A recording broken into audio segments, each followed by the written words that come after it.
Oi pessoal, tudo bem? Aqui é a Andrea do canal STJ nos Lençóis da Liberdade. Vamos para mais uma história e hoje nós vamos contar a história do irmão Chocolate. Né, minha gente? Vamos ouvir mais uma história triste de uma pessoa que entrou de gaiato nessa seita e realmente o negócio lá dentro não foi muito bom, não. Mas, antes da gente começar, já sabe, né? Se inscreve no canal, deixa o like no vídeo e compartilha esse vídeo com outras pessoas. Mas, claro, só se você puder e quiser, tá? Vamos lá!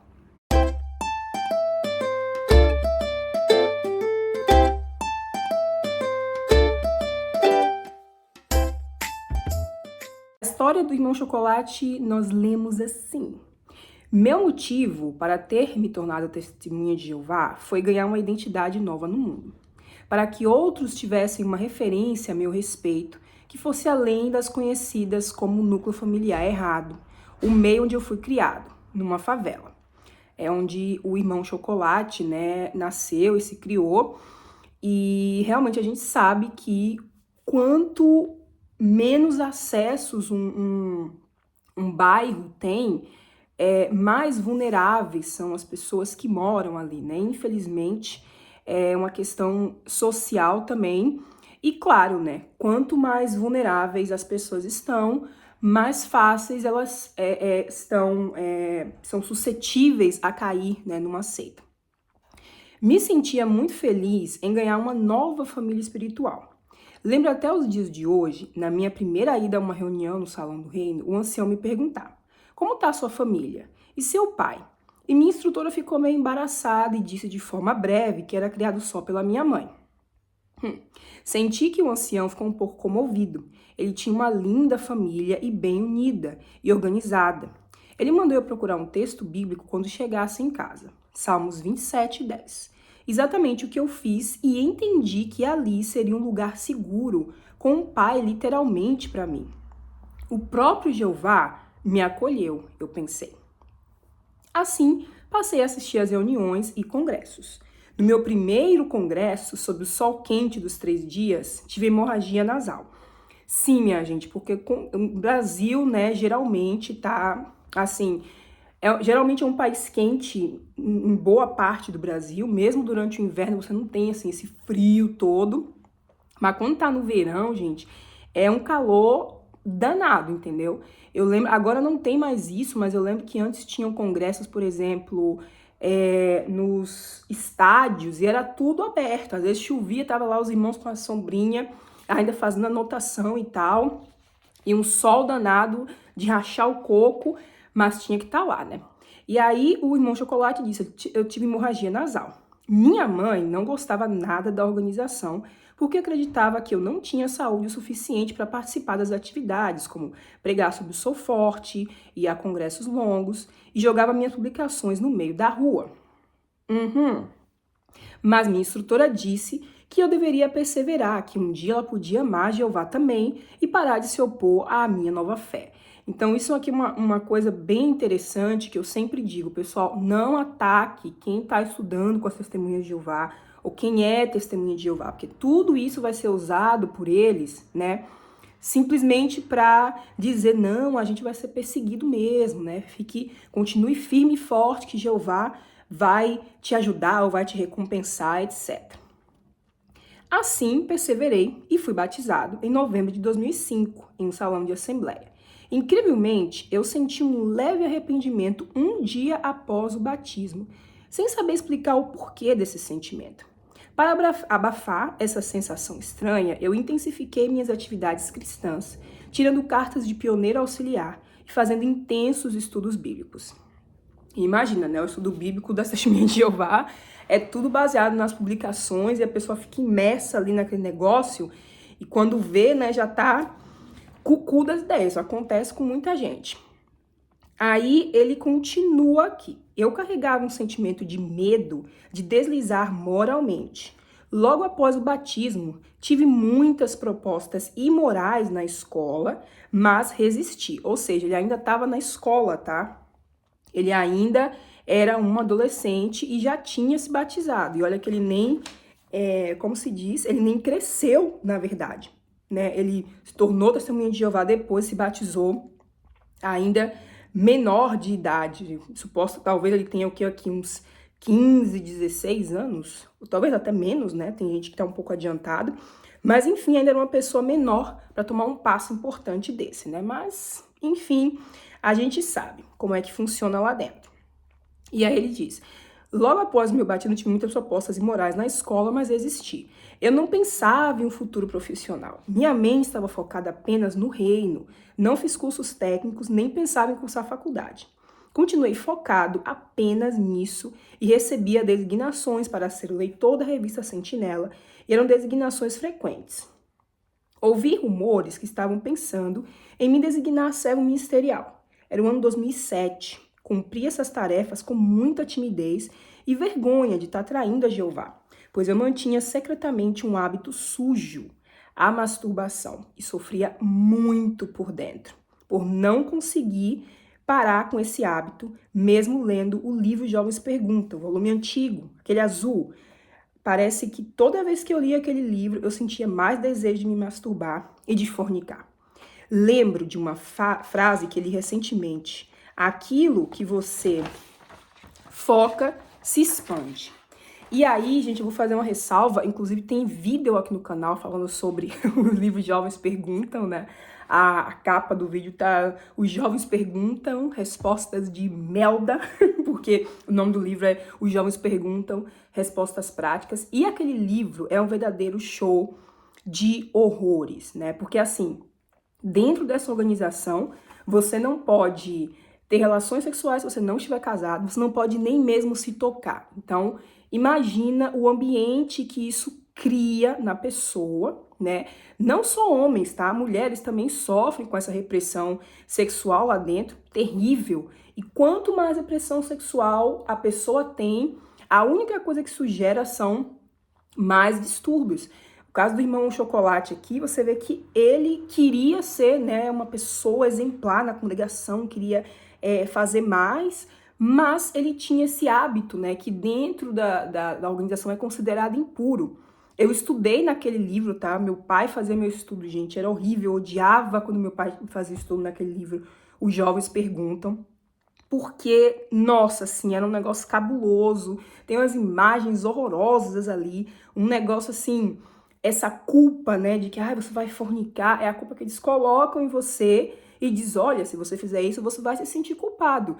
Mas você vai se sentir culpado porque eles estão te dizendo para se sentir culpado. Porque, gente, masturbação é uma coisa natural, tá? Todo mundo, e até saudável, né? Uma forma de você conhecer seu corpo, porque a sexualidade é intrínseca ao ser humano, né? Claro que há exceções, existem pessoas que são assexuadas, inclusive me corrijam se eu estiver falando um termo errado, mas sim, existem pessoas que não têm realmente desejo sexual nenhum, mas de maneira geral, a sexualidade é uma coisa natural do ser humano. Imagina quando você reprime algo que é natural, o que é que não acontece com a pessoa, né? A gente já tá vendo aqui na história do irmão Chocolate esse conflito, né?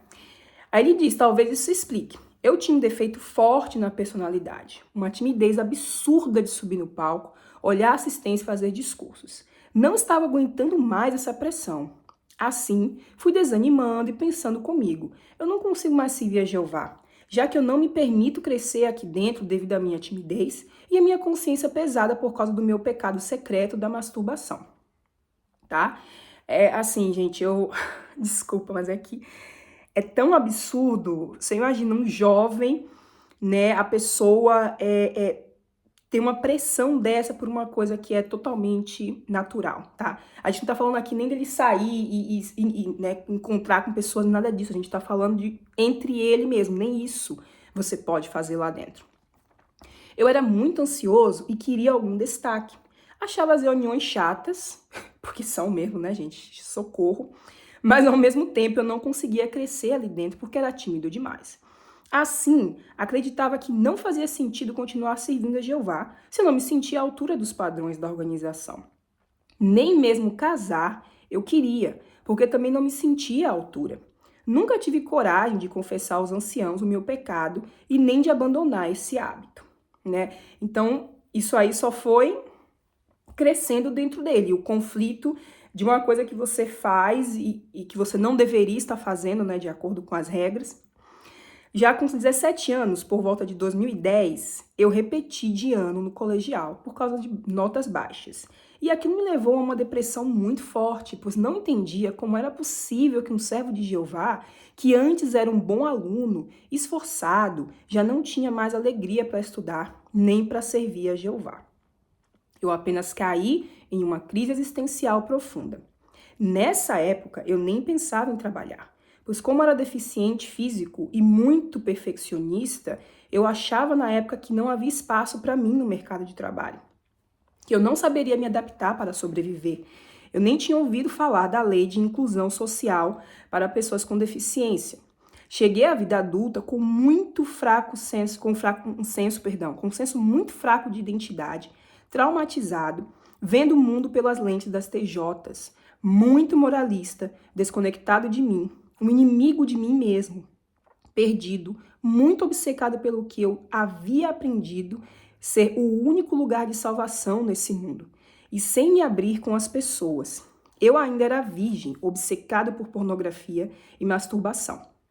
Aos 23 anos, eu tive curiosidade de experimentar o sexo que a organização tanto proibia, e foi uma experiência frustrante. Ai, gente, passei anos com a consciência pesada por ter cometido fornicação. Então, assim, né? Olha o que essa organização faz com a pessoa, porque ao invés de a pessoa ter uma relação saudável com a sexualidade, quando você, né, reprime isso, o que você vai conseguir produzir são pessoas com distúrbios sexuais, né? Em alguns casos até tarados, ou pessoas, eu não tô dizendo que o irmão Chocolate é um tarado, tá, gente? Mas acontece também por causa dessa repressão. Mas no caso dele, ele ficou viciado em pornografia. E ele não é o único, tá? Tem relatos, muitos relatos de pessoas que foram testemunhas de Jeová e que eram viciadas em pornografia. E aí que tá. Você aprende, né? Você vê o sexo sob as lentes de uma coisa doentia, né? Que são os filmes pornográficos. A gente sabe que existe todo tipo, é uma indústria muito problemática. E quando você é reprimido, isso é o que você consegue fazer escondido, né? Até que no caso dele, ele não aguentou e foi lá e teve relações sexuais. Ainda disse que foi horrível. Por quê? Porque você não tem uma relação saudável com o sexo, gente. E eu sei que vocês vão dizer, você tá falando aí, mas a Bíblia diz. Eu não tô aqui mandando ninguém fazer nada, tá? Cada um segue aquilo que achar melhor para si mesmo, mas que a sexualidade é uma coisa natural, isso é, tá? E uma coisa é você ser um adulto já formado e escolher simplesmente se abster de sexo, é um problema seu. E outra, você pegar uma pessoa jovem e distorcer totalmente a ideia, né, da sexualidade nessa pessoa. Vai causar isso aqui. A pessoa tá morrendo de culpa e de medo, até ela cedeu, né, pro pecado, que eu não acho que seja pecado nenhum, mas na organização é considerado pecado. E é isso, a pessoa fica com a consciência pesada o tempo inteiro. Fiz amizades com um ancião novamente, que estava desassociado por adultério. Ele me convidava para assistir às reuniões na congregação dele. E eu fui algumas vezes. Em 2017, fui sozinha a um salão de assembleia. Senti um vazio que nada daquilo mais fazia sentido para mim. Na realidade, nada mais fazia sentido. Se nem a organização fazia sentido para mim, o que mais poderia fazer se eu não me permitisse experimentar coisas diferentes? E continuei procurando algo que me desse sentido e alegria de volta na vida. Eu achava que o mundo estava todo errado e que ele deveria se ajustar e não eu a ele, tá? Porque um pouquinho antes ele falou, né? Que ele via o mundo pelas lentes das testemunhas de Jeová, né? Que é uma lente realmente que julga as pessoas. As testemunhas de Jeová se acham, né, a única religião verdadeira, eles são ensinados isso. E eles julgam todo mundo, né? Nem todas as testemunhas de Jeová, tem algumas que são mais de boa e tal, mas nós lá dentro somos ensinados a julgar os outros, né? Porque nós somos os verdadeiros representantes de Jeová, nós somos os os que estão fazendo o que é correto para Jeová. Então, com certeza, essa visão afeta a forma como a gente enxerga o mundo. E assim, é uma organização que não te prepara para enfrentar o mundo, gente. O mundo é cão, entendeu? O mundo é um mundo cão. E se você não tiver preparo para isso, amigo, ó, acabou, né? Porque ele entrou na organização ainda adolescente, então ainda são anos de formação, né? Ainda são anos de formação da personalidade, ele perdeu a personalidade dele, ele enxergava o mundo como as TJs, e aí, né, os resultados foram esses que a gente viu, repressão sexual, problemas de identidade, porque a pessoa perde a identidade, inclusive lá dentro eles chamam isso de nova personalidade, né? Você tem que colocar a nova personalidade. E aí ele continua aqui. Julguei muito as pessoas. Somente em 2020, após ser demitido por causa da pandemia, eu encontrei por acaso no YouTube os vídeos do canal do Edson Reis. E entrei em um grupo de WhatsApp que alguns irmãos estavam organizando e perguntei mais sobre o que levou as irmãs a caírem em si. O Edson estava vendendo um livro, Testemunha de Jeová, Proclamadores de um Falso Evangelho. Eu não quis comprar o livro porque estava desempregado e achava que não valia a pena. Eu não queria ver a verdade também, porque é isso, né? Às vezes você tem uma coisa ali, você diz, eu acho que não, né? Porque você tá tão incutido na sua cabeça que você diz assim, não vou gastar meu dinheiro com isso não vou comprar não, porque a gente tá com medo de descobrir a verdade. Porque a verdade é dolorosa, gente, entendeu? É aquele negócio, né? A verdade vai te libertar, mas primeiro a verdade vai te deixar full pistola. Assim, uma irmã se ofereceu para comprar o livro para mim. Ela insistiu que ia comprar e me enviar para o meu endereço. Aceitei de bom grado, li o livro e finalmente me libertei das crenças que ainda rodavam na minha mente, mesmo após 10 anos afastado fisicamente das reuniões. Por isso que eu digo, você sai de lá, tem que limpar a mente, né? Tem que se desprogramar. Essa é a palavra certa, tá? Quando você fala de seitas, eles chamam isso de desprogramar mesmo. Inclusive, existem ainda, tá? Pessoas que são chamadas de desprogramadores. Quando alguém entra numa seita, os pais, existia um caso, por exemplo, que os pais iam lá, pegavam os filhos e esse desprogramador ia tentando quebrar, né, toda a programação que a seita tinha feito. Então, por isso que eu digo, saia e se desprograme, porque senão fica na sua mente, não, aquilo é a verdade, eu tenho que voltar, entendeu? E o que eu pude aprender? Às vezes sentimos que algo está errado, mas não damos ouvidos à nossa intuição. Precisamos buscar fatos lógicos que sustentem nossas suspeitas, mas acreditamos que não devemos, pois fomos ensinados que não existe nada melhor que a organização. Eu vou fazer uma outra pausa. Isso que o irmão Chocolate falou aqui, gente, é muito verdade. Porque observe quantas testemunhas de Jeová estão lá dentro sofrendo na organização, e elas não se dão conta de que aquele sofrimento é também por causa da organização, sabe? Porque a gente já tem problemas pra caramba no mundo e você ainda coloca mais o peso de uma seita, né? Você imagina o que é que isso não faz com a pessoa, né? Aliás, a gente imagina porque a gente estava lá também.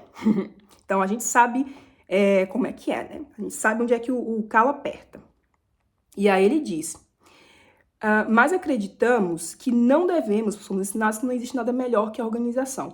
Isso é uma outra coisa também. Eu já tentei, às vezes, falar com pessoas que estão lá dentro, tipo assim, mas não tem diferença, né, da organização em outras religiões. Não, mas tem diferença nisso, porque a gente, por exemplo, não acredita no inferno de fogo. A pessoa vai achar qualquer justificativa para poder continuar ali dentro. Religião nos torna preguiçosos. Você espera que Jeová faça tudo por você e você gasta toda a sua energia para ele, mas é incapaz de gastar essa mesma energia para você, criar um futuro para você. Como se preparar para o mercado de trabalho, o que é algo que sua vida literalmente dependerá, e não uma religião. Sinto que estou começando minha vida literalmente agora, aos 30 anos. Então, irmão Chocolate, né? Primeiramente, parabéns, porque assim, antes tarde do que mais tarde, pelo menos você saiu de lá, pelo menos você libertou sua mente. E a gente sabe, né? É mais difícil você reconstruir, você fazer as coisas na sua vida quando você já tá muito mais velho, né? Quer dizer, 30 anos não tá muito mais velho também não, né? Ainda tá jovem, ainda dá pra fazer bastante coisa, mas, sabe? E é bom que você tenha despertado agora, porque eu acho que quanto mais tempo você passa lá dentro, quanto mais tempo você passar acreditando no que eles ensinam lá dentro, é muito mais difícil de você sair de lá, tá? Porque você já investiu muito tempo, gente. Quanto mais tempo você investir, você vai pensar, não, isso tem que ser verdade. Tem que ser verdade, porque eu já tô aqui há tanto tempo, então como é que não pode ser verdade, entendeu? Então, assim, parabéns, né? Eu espero que sua história inspire outras pessoas também a saírem de lá, a se libertarem desses ensinamentos que só fazem com que a gente sabe, gente, se perca, que a gente não tenha identidade, que a gente não saiba fazer muitas coisas e acaba destruindo as nossas vidas, né?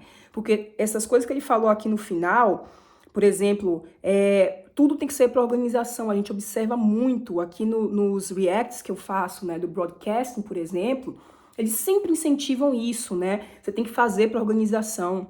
Você tem que melhorar a sua habilidade de ensino, porque você tem que recrutar mais gente para a organização. Tudo é para a organização, tá? E isso é muito ruim, né? Porque existem outras religiões que permitem que as pessoas, como se diz, que as pessoas evoluam, que as pessoas estudem, que as pessoas façam coisas, mas dentro de uma seita, tudo é muito limitado, porque tudo tem que ser para Jeová, que na verdade a gente sabe, né? É a organização. Mas muito bem, aqui eu vou encerrar a história do Irmão Chocolate. Se você quer contar a sua história, pessoal, eu vou deixar o e-mail do canal na descrição do vídeo, tá? Manda e-mail pra mim, se você quer ser entrevistado também, ou, como eu falei, contar a sua história. Até o próximo vídeo. Um beijo pra vocês e tchau, tchau!